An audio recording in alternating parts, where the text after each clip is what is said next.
ఉదయం 9ంటికే మాడ భగ్గుమంటోంది. సాయంత్రమైనా భూమి సెగలు పొగలు కక్కుతోంది. మే నెల వచ్చిందా అని చూస్తే క్యాలెండర్ మార్చి కూడా దాటలే. ప్రస్తుతం రాష్ట్రంలో ఎండల పరిస్థితి దారుణంగా ఉంది. బాణుడు నిప్పుల వర్షం కురిపిస్తున్నాడు. మార్చి మొదటి నుంచే 35 డిగ్రీల వరకు ఉష్ణోగ్రతలు నమోదవుతున్నాయి. వచ్చే ఏప్రిల్ మే నెలల్లో ఎండల తీవ్రత మరింత పెరిగే ఆస్కారం ఉందని వాతావరణ నిపుణులు హెచ్చరిస్తున్నారు.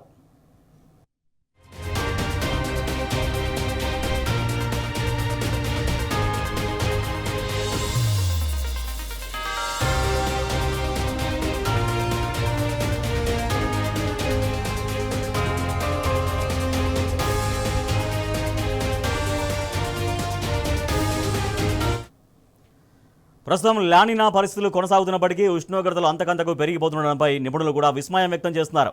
వచ్చే వర్షాకాలంలో సమృద్ధి వానలపైన భిన్నాభిప్రాయాలు వ్యక్తం చేస్తున్నారు. మొత్తంగా వాతావరణంలో గందరగోళ పరిస్థితులు నెలకొన్నట్లు చెబుతున్నారు.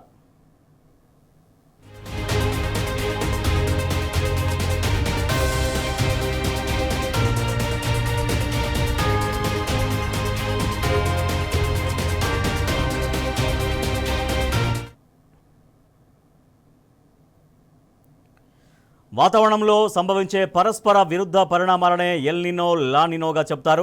పసిఫిక్ మహాసముద్రం మధ్య తూర్పు ప్రాంత ఉపరితలంలో ఏర్పడే ప్రత్యేక సముద్ర పవనాలు సాధారణంగా ఎల్ నినో లా నినోకు కారణంగా పరిణమిస్తాయి. ఈ రెండింటిని కలిపి ఎల్ నినో సదరన్ ఆసిలేషన్ వలయాలుగా పిలుస్తారు.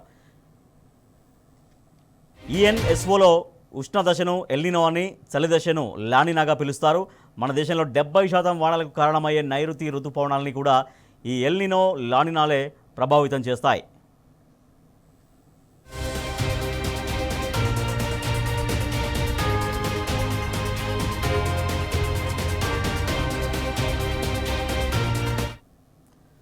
ప్రస్తుతం కొనసాగుతున్న లానినో పరిస్థితులు క్రమంగా బలహీనపడుతున్నట్లు ప్రపంచ వాతావరణ సంస్థ పేర్కొంది.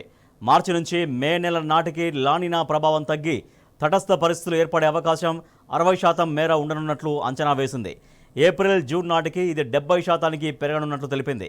ఇదే సమయంలో ఎల్నినో పరిస్థితులు కొంతమేర పుంజుకోవచ్చని అభిప్రాయపడింది. ఫలితంగా మే చివరి నాటికి లానినో ప్రభావం చాలా వరకు తగ్గిపోనున్నట్లు వివరించింది. వచ్చే నైరుతి ఋతుపవనాల సీజన్లో దేశంలో సాధారణం లేదా అంతకంటే తక్కువ వర్షపాతమే నమోదయ్యే అవకాశం ఉందని భారత వాతావరణ కేంద్రం నిపుణులు అభిప్రాయపడుతున్నారు.